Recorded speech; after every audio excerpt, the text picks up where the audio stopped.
Hello everybody, welcome to Nostalgia Goggles. I'm your host, the Retro Gaming Nerd, and today I'm reviewing Mighty Number 9.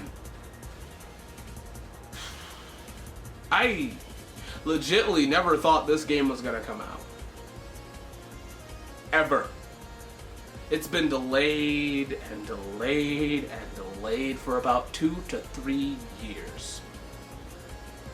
And as a Mega Man fan, that's a long time to wait for a game that's meant to be the sole successor of Mega Man. So the real question is this game good? And is it worth the hype? Well, let's find out.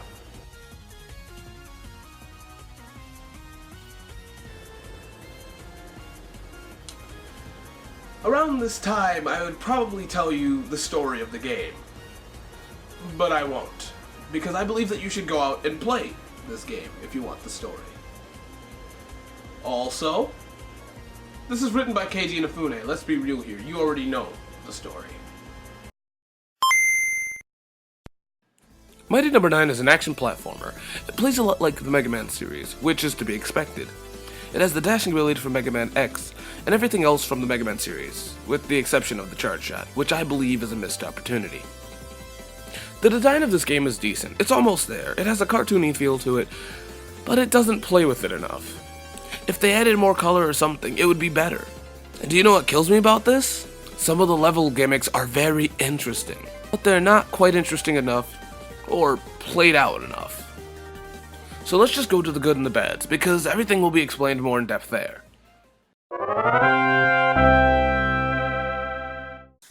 Everything good in this game is kind of like a double-edged sword, except for the gameplay, which plays really well, it's really fun, the gameplay is very fast and responsive, when the level allows it to.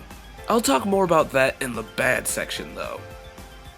The character design is alright, at least in the game they are. On paper it's amazing, some are better than others obviously, but none of them are bad enough to be put in the bad section, they're just meh at worst. I was expecting them to look a little bit better, though?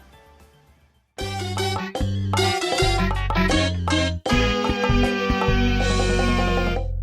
don't know how to put this, but the gameplay. What I mean by that is, when the game wants to get harder, it seems to throw a one-hit kill at you. What I mean by that is, they throw spikes, drills, pits, and they all come out of nowhere, just kinda one-punch you. Now, I know that it's a Mega Man trope, but I think they could have done it better in this game. Just seems a little lazy. You know what I said about difficulty? Actually, just screw it, because you get to choose how many lives you get in this game, which renders the difficulty null and void. You're eventually gonna get the challenge at some point. So, I would talk about the voice acting, but I could honestly care less. And last but not least, the game doesn't look that great, but I wasn't surprised after seeing the trailer. Now, look, I can sit here and praise this game forever, and I could also sit here and drone on about the bad forever, but I really don't have the time for that, so let's just go to the final thoughts.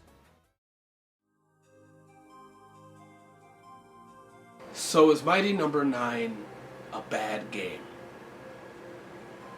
No. No, I quite enjoy it. I actually like it a lot more than I thought I would. I mean, let's be real here, I kinda came in this one bitter. Waiting for 3 to 2 years for a game that I thought would never come out, that I got angry at, that, you know, I got pissed at. Same thing, I know. I'm just avoiding what I'm going to say next. Was this game worth the hype? No. No, it wasn't. But then again, what were we expecting? We should have known this after the second delay. Maybe even the first one. Or we should have known this at the trailer. Or maybe the shady business, whatever, the shady business that went behind this game, when we learned that some of the things that were backed weren't coming. It's kind of on us with that one. And hopefully we learned our lesson. But realistically, I'm not upset. Not anymore. Because if I really wanted a Mega Man game, just play one. The Anniversary Collection's out. That's been out for years, and then the Legacy Collection's out. If you really want to play Mega Man, go play Mega Man. But if you want to try something a little bit different, try Mighty Number 9. It's like 30 bucks. You're not losing much. Well, I've been the Retro Gaming Nerd, and I'm gonna go play Mega Man.